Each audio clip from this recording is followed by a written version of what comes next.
Canal 9, Bio Televisión, junto a Universidad Católica de la Santísima Concepción y Arzobispado de Concepción, presentan Diálogo.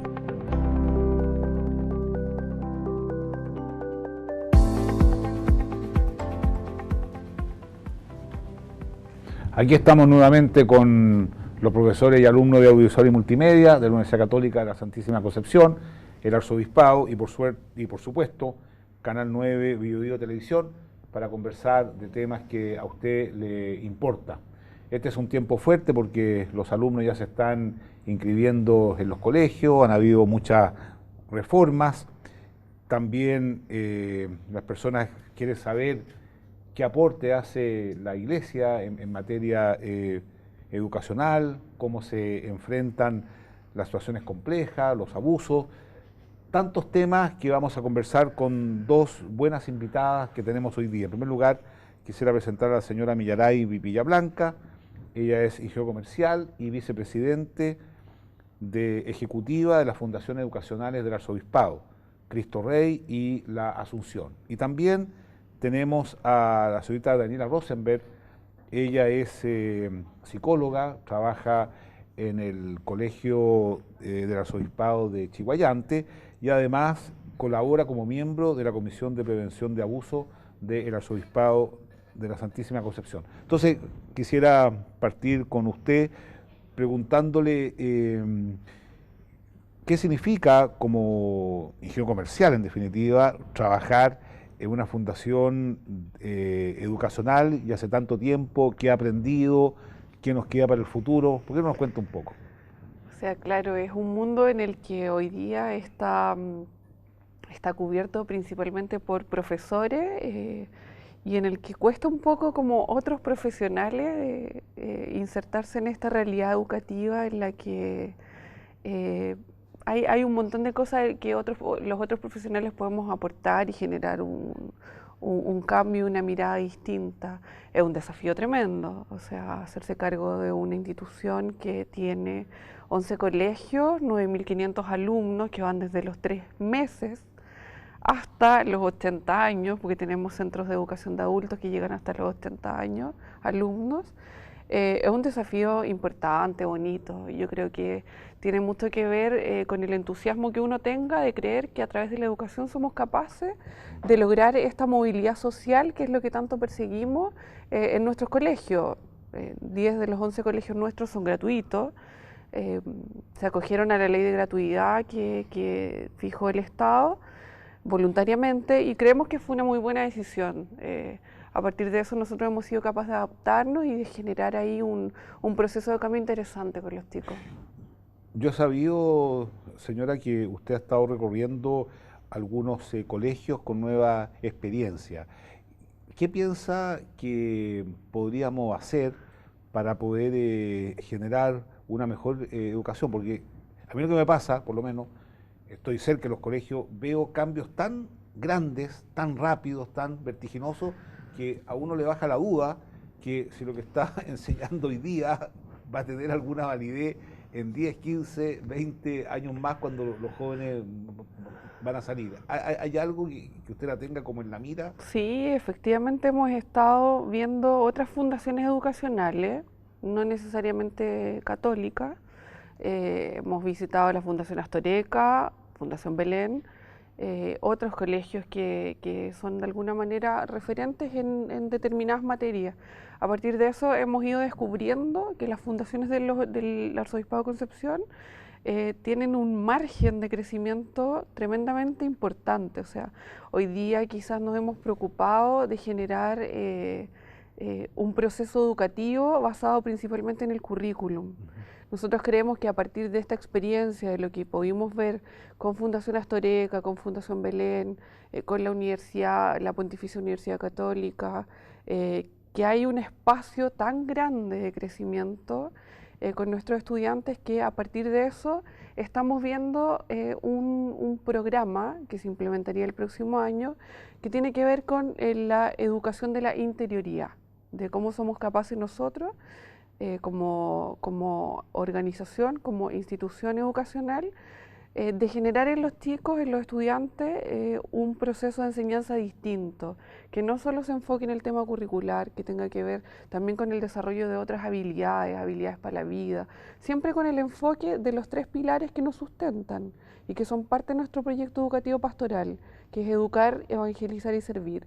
Y ese educar, evangelizar y servir se va desarrollando en distintas formas.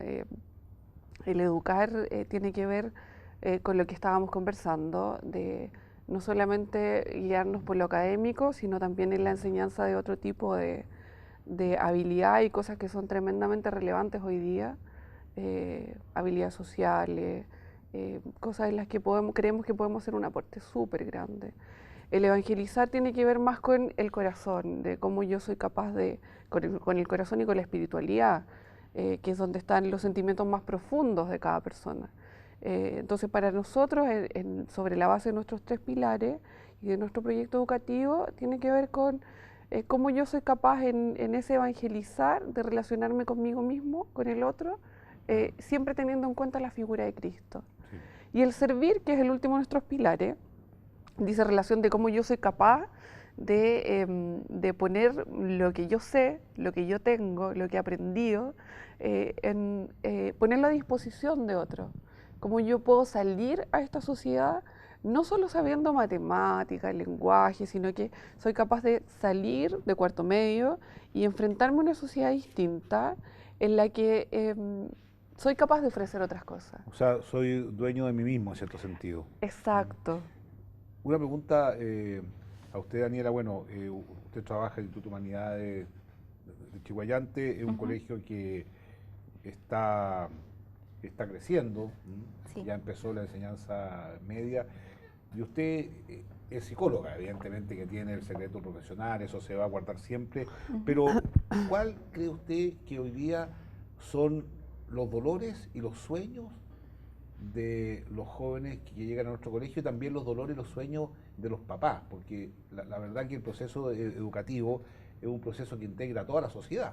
Exacto. Los padres, a los propios alumnos, el colegio, el barrio, el ambiente, la parroquia. ¿Dónde cree usted que está el foco de las debilidades y los sueños de los jóvenes y los padres?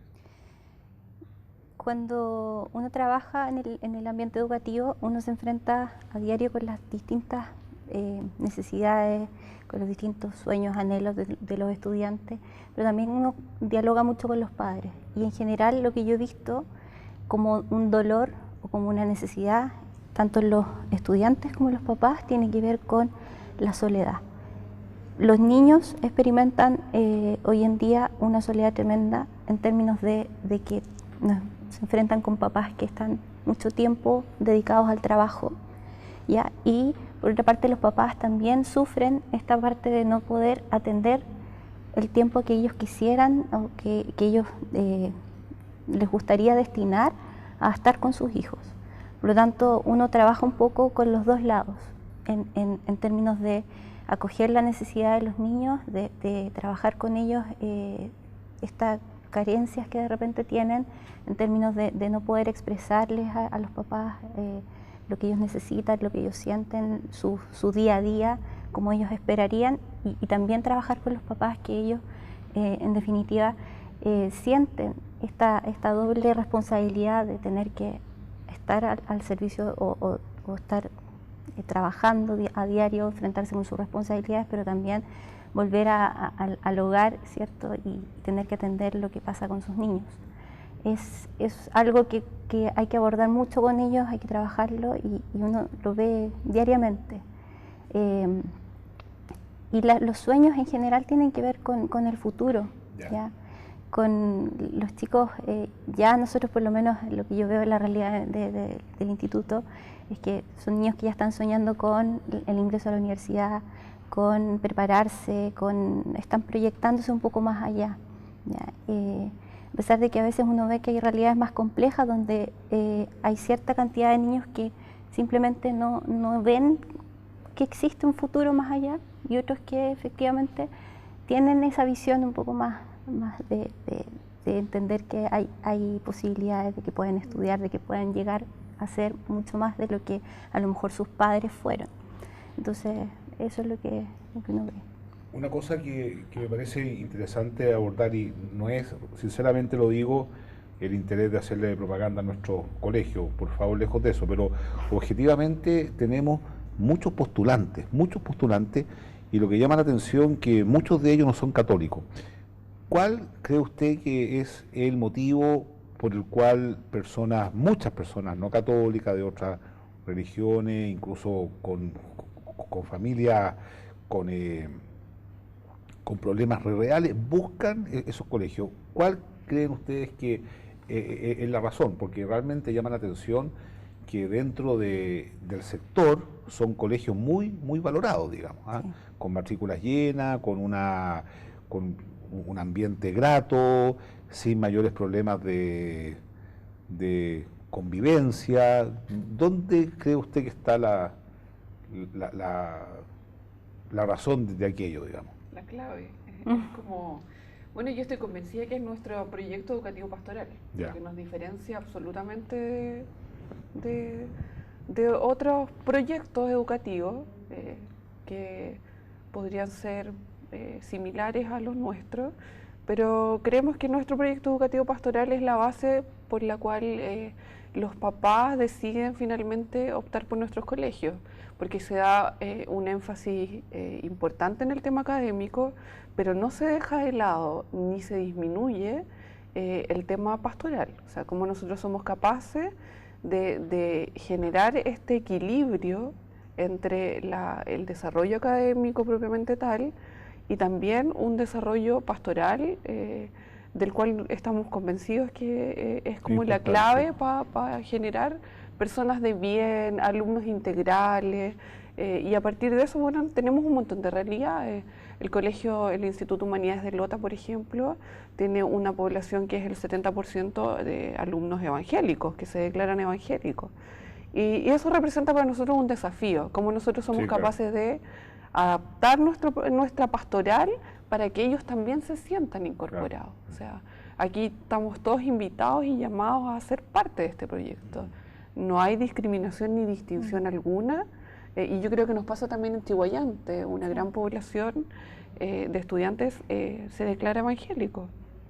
Sí. Aparte de eso, bueno, hay una serie de otras cosas. Yo creo que hoy día los colegios son un referente en cada una de las comunas en las que se ubican, porque hay un tema se cuida la disciplina, se cuida el respeto de la dignidad del otro.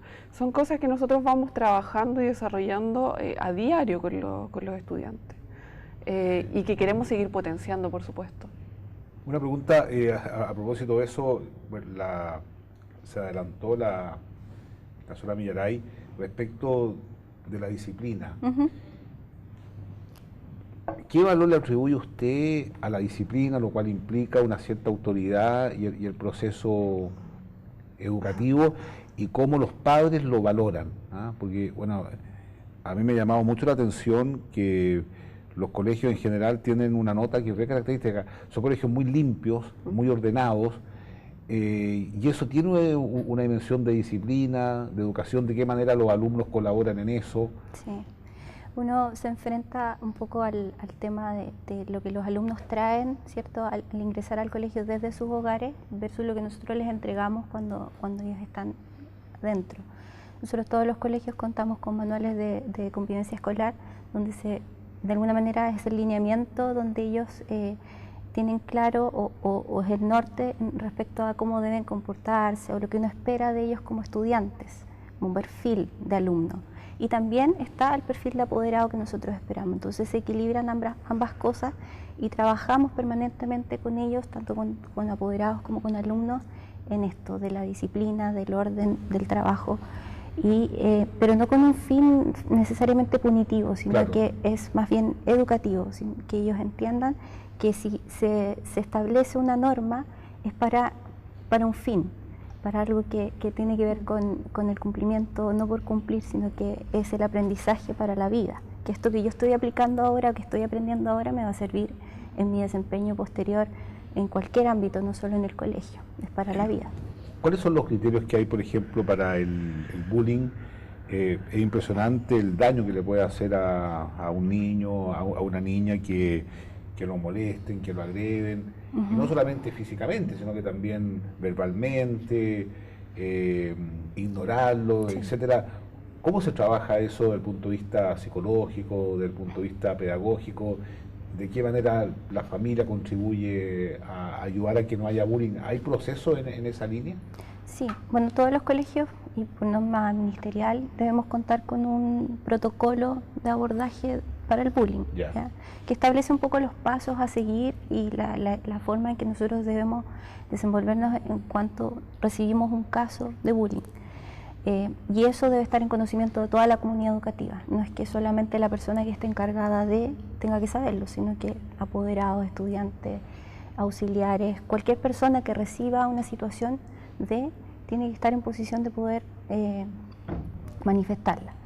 Ahora, el bullying es un tema que ha ido cada vez más progresivamente en aumento, por lo tanto es un tema que se debe trabajar transversalmente a lo largo del año y siempre en los colegios, en los entornos escolares.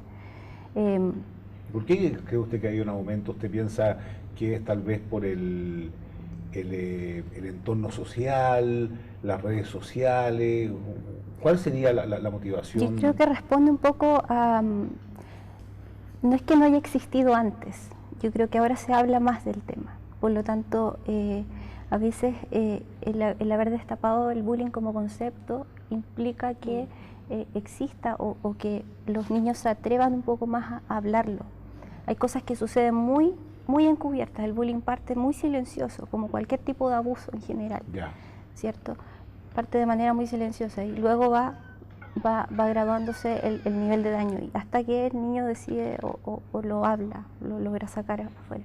Y eso puede tomar mucho tiempo. Puede tomar a veces mucho tiempo, otras veces es más rápido, pero en términos generales yo creo que el hecho de que ahora se hable más del concepto y los niños lo conozcan y lo tengan interiorizado permite que ellos puedan hablar y eso significa que a lo mejor las cifras se hayan disparado un poco más. Ahora, así como ha ido aumentando, también las medidas se han ido trabajando. ¿Cuáles son, por ejemplo, las medidas concretas? Concretamente todos los colegios tenemos que tener este protocolo de abordaje, ¿cierto? Y así también implementar medidas de prevención, trabajarlo y contar con personas que estén destinadas para la acogida del estudiante, el trabajo con ellos después. O sea, uno no solamente trabaja con la víctima de bullying, sino que también con la familia y también con el niño que provoca el bullying. Claro, lógico. ¿Cierto? Entonces se le presta el apoyo, se trabaja con ellos, más allá de la sanción, que es otra parte, pero también la idea es acoger, porque detrás uno entiende que detrás de ese niño que hace bullying, también hay una situación que genera que él lo haga. Por lo tanto, el trabajo es sistémico finalmente. Usted dijo algo a la pasada interesante que me valió la pena volver, dijo que en la fundación habían alumnos de 3 meses, o sea, la sala cuna, hasta de 80 años. Así es. A ver, bueno, yo conocí a una alumna de 75 años, dijo que lo último que quería hacer era terminar cuarto medio. ¿Qué colegios son esos? ¿Qué experiencia? Claro, lo que pasa es que uno de nuestros colegios es el Jardín Infantil Fabiola, y Jardín Infantil Fabiola trabaja bajo la modalidad Junji, en donde se reciben bebés de 3 meses, y trabajamos con ellos, el establecimiento los atiende hasta kinder, ¿ya? Ese es uno de nuestros extremos en cuanto a edad, y el otro está en los centros integrados de educación de adultos, en los que atendemos, personas que no han terminado su enseñanza media, que han salido del sistema escolar y que han tomado la decisión de volver a él para poder terminar su cuarto medio. De hecho, ahora tenemos un proyecto bien interesante que dice relación con cómo nosotros somos capaces de tomar a esta persona que después de un tiempo o de haber salido del sistema escolar decide retomar su estudio, cómo nosotros somos capaces de permitir que él o ella termine su cuarto medio, pero además obtenga un título técnico. ¿Ya? Ah, mira, ya. Y recién se nos ha aprobado por parte del Ministerio de Educación en el Centro de Educación de Adultos Monseñor Alfredo Silva Santiago, que es el que está en el centro de técnico de párvulo. Entonces, las chiquillas que se matriculen van a poder, las que ya están y las que se matriculen, van a poder terminar su cuarto medio y a la vez obtener el título de técnico párvulo. ¿Por qué técnico párvulo? Porque nosotros observamos que hoy día el mercado carece, o el personal que hay, los técnicos de párvulo que hay en el mercado son insuficientes. Entonces ahí hay un nicho importante que podemos cubrir, entonces, y qué mejor que darle a una persona las herramientas para que pueda integrarse a la vida laboral en una condición un poco mejor que solo tener cuarto medio. Claro. Sí. Bueno, al respecto, ¿cuál es el perfil de los alumnos que llegan a ese centro integrado? Son alumnos que han salido del sistema escolar. Por distintas razones. Por distintas razones. Y ahí encuentran un espacio. Temas, sí, por supuesto, temas disciplinarios principalmente. Pero son chiquillos que yo creo que hay que tomarlo. Ellos tienen también las ganas de salir adelante y se han dado cuenta a lo mejor que no aprovecharon la oportunidad que tuvieron y llegan con una predisposición distinta también. Y ahí tenemos adultos y adultos mayores, papás que han vuelto a estudiar para llevar a su hijo y a estudiar juntos para poder obtener el cuarto año medio. Tenemos público variado. Lo encuentro muy interesante. Sí. Encuentro muy interesante esta perspectiva integral de que toda persona independiente de su situación puede crecer en humanidad, puede crecer en educación. Y lo otro, me imagino que todas las reuniones que hay de los colegios participan todos, es decir, un colegio donde hay alumnos académicamente más aventajados, a un colegio con alumnos menos aventajados, o sea, los programas tienden a sacar lo mejor de cada uno. O sea, tenemos una administración central que lo que hace es homologar un poco el tema de los procesos y ofrecer a los colegios las mismas oportunidades, los mismos proyectos, los mismos programas. Y los colegios los van tomando y a partir de la base que existe son capaces de ir mejorando en cuanto a sus resultados y en cuanto a cómo logramos una formación integral mucho más precisa. Bueno, lamentablemente se nos acabó el tiempo, vamos a una pausa, estamos conversando con la señora Millaray Villablanca, ella trabaja en las fundaciones educacionales del Arzobispado de Concepción, y con Daniela Rosenberg, que es psicóloga y trabaja también en el ámbito educación. Hacemos una pausa y volvemos.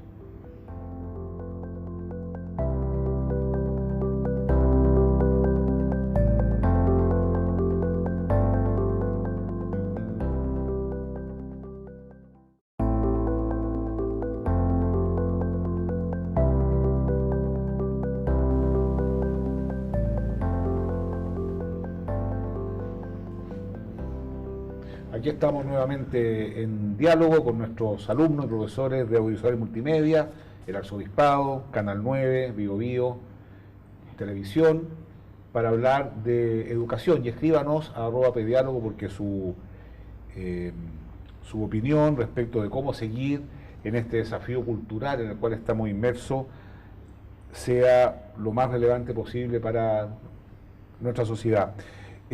Usted trabaja, colabora en la Comisión de Prevención de Abusos del Arzobispado. Sí. Yo quisiera preguntarle en términos generales, ¿cuál es la psicología que hay detrás de un abuso y qué está haciendo la Comisión? La psicología detrás ¿Qué es lo que de un pasa abuso. detrás ¿Detrás de un de abusador? un abuso? Sí. Sí. Hay que pensar que el abuso se produce en una dinámica de alguien que está haciendo uso del poder por sobre otra persona, ¿ya?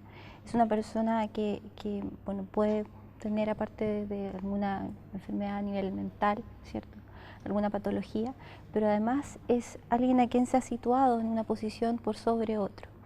Y dentro de esa dinámica donde el abusador se pone por sobre su víctima, ¿cierto?, se producen dinámicas de relación de confianza y de ahí se va configurando el abuso. A nivel... Y ustedes, la Comisión, cuando hablan de prevención, bueno, están trabajando fuertemente, están yendo a todas las instituciones, a los colegios? ¿Qué énfasis ponen, por ejemplo, cuando están con los profesores, cuando están con los alumnos, cuando están con los consagrados, con nosotros mismos, digamos? Sí, el énfasis de la comisión está puesto en la mirada sobre el trabajo sobre la prevención, pero también en la creación de ambientes sanos y seguros para el trabajo con menores en este caso, ¿ya?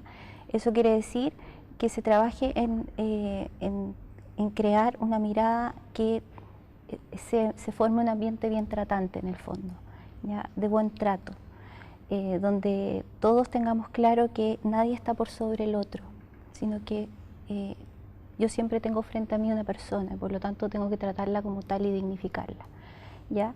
Ese es un poco como el énfasis que nosotros damos. Y el trabajo de prevención, que consiste en informar a la comunidad, ¿ya? Es que ellos conozcan a la comisión primero, y segundo, que sepan a dónde acudir, y obviamente entregarles algunas herramientas a nivel de concepto, de lo que es el abuso sexual, de cómo prevenirlo, cómo trabajarlo y abordarlo en sus distintos ámbitos. Hemos estado trabajando, como decía usted, en parroquias, con los seminaristas.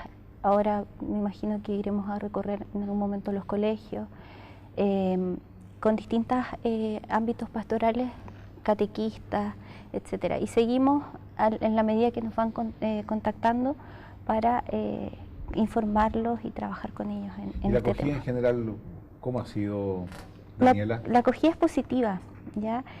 La gente está muy preocupada y está muy interesada en informarse, en conocer del tema, en hablarlo, ¿ya? Porque hoy en día, con todo lo que la contingencia, ¿cierto?, que se ha generado, ellos necesitan un poco esta parte del desahogo, de decir lo que como comunidad están experimentando en relación a esto, a este tema, pero también recibir información y entender por qué se suscita el abuso, por qué está pasando, y cómo ellos también, desde su pequeño lugar, desde donde ellos trabajan o donde ellos se desenvuelven, pueden hacer algo para detenerlo. La ley dice, Millaray, que si se produce un abuso de cualquier tipo en el colegio, hay que cumplir con protocolos muy estrictos. Sí, efectivamente. O sea, no es si se produce un abuso en el colegio, si nosotros como comunidad educativa tenemos información, recibimos información de parte de cualquier miembro de la comunidad educativa que hay una situación de abuso, estamos obligados por ley a informarlo a tribunales, fiscalía, PDI, en 24 horas. ¿Ya? En eso el Estado yo creo que ha puesto un piso importante que tiene que ver con la normativa educacional vigente y que establece eso y la obligación que tienen todos los establecimientos del país de contar y aplicar efectivamente los protocolos. Perfecto. Específicamente en tema de abuso, el protocolo de acoso o abuso sexual. Si bien a veces no tenemos muchas competencias, porque podría ser que esto afecta a un niño y que los padres decidan que ellos no quieren que el niño sea interrogado, nosotros no podemos ir más allá si los padres así lo solicitan, pero sí estamos obligados a hacer la denuncia igual. Si los padres no quieren, o si cualquiera dice, a mí me parece que esto no corresponde, nosotros aplicamos la normativa como se indica, 24 horas, y esto se informa a la justicia. Eso en materia normativa.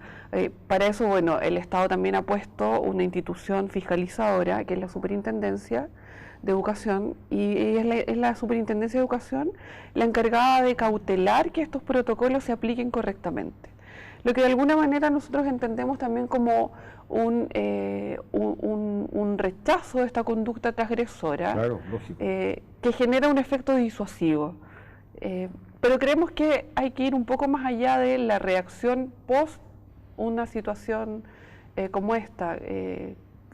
Y ahí es donde nosotros pensamos que es súper relevante el trabajo con los estudiantes, con los docentes y con los asistentes, de que haya una sintonía en donde se se privilegie el respeto del otro, el respeto de la dignidad y la forma como nosotros somos capaces de educar a los niños desde que entran al colegio, desde prekinder y hasta cuarto medio, en generar potenciar esto, porque lo hacemos. Hoy día los colegios hacen charlas, hacen talleres, pero estamos siempre buscando formas de potenciar este cambio cultural. Creemos que para que no se produzca lo que dice Daniela, de generar esta diferencia, de sentir que hay alguien por sobre mí, que ejerce un poder sobre mí, hay que generar en los niños un cambio cultural. Bueno, yo pienso que ese cambio cultural se está produciendo. Por ejemplo, yo me doy cuenta que tallas, por ejemplo, que hace 15 años pasaban absolutamente desapercibidas, hoy día no se aceptan sencillamente. ¿Ah? Bromas de mal gusto, acciones, y yo creo que ese es un cambio muy positivo, porque tengo la impresión que el machismo ha sido causa en gran medida de esta especie de privilegio, entre comillas, que se dan algunos de molestar a otros sencillamente. Yo pienso que eso es un avance, y tengo la impresión que en los colegios se está captando. Por ejemplo, con los profesores, tenemos profesores jóvenes que están haciendo este cambio, y pienso que puede ser eso tremendamente positivo. Sí. Ahora, volviendo al tema inicial, ¿cuáles son los sueños del colegio donde tú estás, inserto en una comuna, colegio gratuito, la responsabilidad que tienes de educar a personas tan diversas? ¿Cuáles son los sueños? Porque lo importante es que las personas que nos están viendo se den cuenta que estamos soñando, que pensamos que no es bueno seguir haciendo lo mismo. Y también la otra pregunta, ¿de qué manera tenemos la libertad o tienen la libertad suficiente para aquello cuando el propio Estado lo financia? Ahí hay una cierta tensión, digamos, con los proyectos educativos. ¿En qué están en eso? La verdad es que sí, ahí el Estado pone los recursos y pone las reglas, y yo creo que en eso nosotros somos súper respetuosos. Tratamos de siempre trabajar muy apegado al cumplimiento de la normativa, y en eso no tenemos mayor dificultad, nos adaptamos con facilidad a las reglas que el Estado pone. Principalmente eso, desde el punto de vista de la pregunta que tiene que ver con el Estado. Es cierto que perdón, pero esto es importante, es cierto que los profesores, los administrativos se quejan que hay que pasar muchas horas dedicándole a cumplir con las normas en el tema burocrático. ¿Es efectivo eso, no? Es efectivo. Ya. Ellos sienten que hay una sobrecarga de trabajo que viene dada por la exigencia de controlar, en el fondo. Las exigencias que van apareciendo en materia educativa. Ya. Y a pesar de que se ha generado una preocupación por parte del Estado de ir descongestionando un poco el trabajo de aula y dando más tiempo a los profesores para que tengan trabajo de no aula, actividades no lectivas, claro. Se siente un poco más la presión de esto de mayor burocracia, mayor papeleo. Los proyectos van a ir generando. Un pequeño paréntesis, volvamos al tema de los sueños.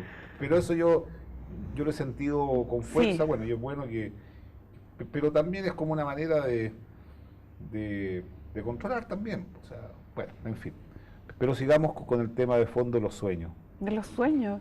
Yo creo que nosotros como institución soñamos una cosa, es entregar personas a esta sociedad que sean capaces de dignificar a otros, de servir a otros y de hacer vida en ellos estos tres pilares, que son los pilares de nuestro proyecto educativo, que es educar, evangelizar y servir. Fui educado, estuve y quiero seguir en un proceso de evangelización. Y ahora lo que me toca es salir a la sociedad a servir con todo lo que soy y con todo lo que tengo. Es eso. Yo el conflicto que tengo, la verdad, es que veo unos cambios tan rápidos, tan fuerte. Bueno, en este mismo programa hemos invitado a científicos que nos cuentan lo que va a pasar en 20, 30 años más, Sí. la neurociencia, etcétera, que a mí me deja una duda existencial. Nos vamos a entrar en el ámbito filosófico ahora. ¿Qué va a pasar con estos jóvenes en 10 años más? Lo que le estamos enseñando ahora, por ejemplo, estamos preocupados en este minuto de que los niños andan con celulares, por ejemplo, y en 10 años más van a decir, pero ¿qué quiero que esto? ¿Ah? O sea, me hago preguntas de ese tipo y de repente pienso, quizás deberíamos generar una estructura humana profunda, por ejemplo, volviendo a los clásicos, ¿ah? Volviendo a leer a Platón, Shakespeare, volviendo, por ejemplo, al mundo del arte, que son experiencias muy consistentes en la sociedad durante el tiempo, aunque hay expresiones artísticas hoy día que realmente uno ni se sospecha. Pero tengo una inquietud ahí. ¿Cómo ves hoy día lo que estás educando, o cuando veas a un chiquillo que entra en primero básico, lo ves en un aula, que son iguales hace 100 años? Bueno, habrá hoy día en vez de lápiz, en vez de tiza, hay plumones, computadores, pero en la práctica es lo mismo. O sea, una persona que está adelante que le enseña a otro. ¿Qué crees tú que va a pasar en 10 años más, por ejemplo? Es difícil contestar esa pregunta, Es pero difícil. yo siento que hay que hoy en día mirar a los jóvenes y a los niños en general como un potencial. Yo siento que a veces se subestima un poco la capacidad que tienen nuestros niños y nuestros jóvenes justamente de soñar y de proyectarse hacia el futuro. Porque los vemos, claro, efectivamente con la tecnología hoy en día uno podría suponer que ellos piensan poco, que lo tienen todo muy cómodamente, que falta que desarrollen a lo mejor otras habilidades. Pero si uno se acerca y uno en el día a día comparte con ellos, se da cuenta que existe en ellos la inquietud también de soñar y de proyectar y de ver de qué otra manera yo puedo ser algo más que esto de buscar aquí y de googlear todo. Ellos tienen esta capacidad, pueden proyectarse, pueden soñar, pueden pensar más allá de lo que les ofrece el mismo colegio de repente. Uno se acerca a ellos y ellos tienen ideas, tienen sueños, tienen proyectos que son interesantes de escuchar muchas veces. Yo creo que falta mucho escuchar más a nuestros niños y a nuestros jóvenes. Yo lo que he visto, una nota característica, es que en general están muy dispuestos a ayudar, muy dispuestos a servir. Sí. ¿Ah? Cada vez que se les presentan proyectos, digamos, que significa salir de ellos mismos y encontrarse, por ejemplo, con la pobreza, con la persona en situación de calle, con personas en situaciones de medallo, siento que hay una generosidad básica.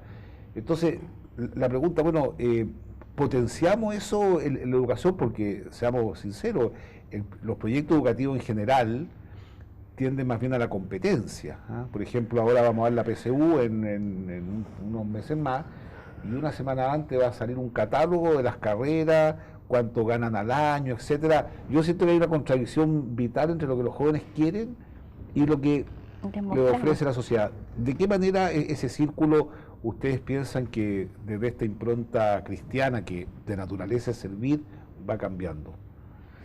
Bueno, yo creo que lo que les contaba anteriormente en este proyecto de educación en la interioridad, que tiene que ver con cómo formamos a los chiquillos desde dentro, desde cómo conocerse a sí mismos, de cómo salir a partir del conocimiento que tengo de mí mismo, de lo que quiero para mí, cómo soy capaz de relacionarme con otros. Yo creo que va a generar un cambio. Es un proyecto que está académicamente estructurado, es como una asignatura más, para que se entienda. Yo creo que ahí vamos a tener un cambio importante. Hoy día el currículum quizás no nos acompaña mucho en el desarrollo de estas otras habilidades. El currículum se enfoca en las materias o en las asignaturas que son clásicas. Creemos que a partir de eso ellos van a ser capaces de explorar ideas nuevas, de elegir cosas diferentes. Da la impresión que la ciencia y la tecnología es lo que viene en el futuro. Yo creo que no solo la ciencia y la tecnología, hay también otras cosas, el arte. Por supuesto. Y un montón de... apuntar. Claro, entonces yo creo que a partir de cómo nosotros somos capaces de hacer que ellos se conozcan, que ellos sepan qué es lo que yo realmente quiero hacer, Hacerse cargo de su vida. cómo me hago cargo de mi vida y salgo al mundo sabiendo y teniendo claro lo que quiero ser, yo creo que ahí vamos a tener un cambio importante. Bueno, lamentablemente se nos acabó el tiempo, la conversación está muy interesante, pero bueno, habrá tiempo de volver y bueno, además quisiera, yo creo que en nombre de todos los que estamos viendo el programa, felicitarlas por la tarea que hacen. Yo creo que no hay nada más importante para un país que el proceso educativo en el cual ustedes participan de manera tan fuerte y sobre todo un espectro tan amplio de personas. Yo encuentro que esa es la gracia, cuando la institución se ocupa de niños recién nacidos hasta personas de 80 años pensando que pueden aprender, conocer, aprender la vida, creo que es una responsabilidad inmensa. Bueno, en ese contexto, aquí les tengo una revista de filosofía de la Universidad Católica de la Santísima Concepción, que seguramente las va a ayudar en su tarea. Bueno, Gracias. Seguimos agradeciendo nuevamente a todos los que colaboran para tener este espacio de cultura, este espacio de conversación, este espacio donde realmente intentamos mostrar lo mejor del ser humano y ver de qué manera vamos avanzando entre todos para tener una sociedad más fraterna, que es en definitiva lo que todos queremos, sabiendo que la fraternidad también pasa por la justicia. Escríbanos a @pediálogo para seguir con este programa. Muchas gracias.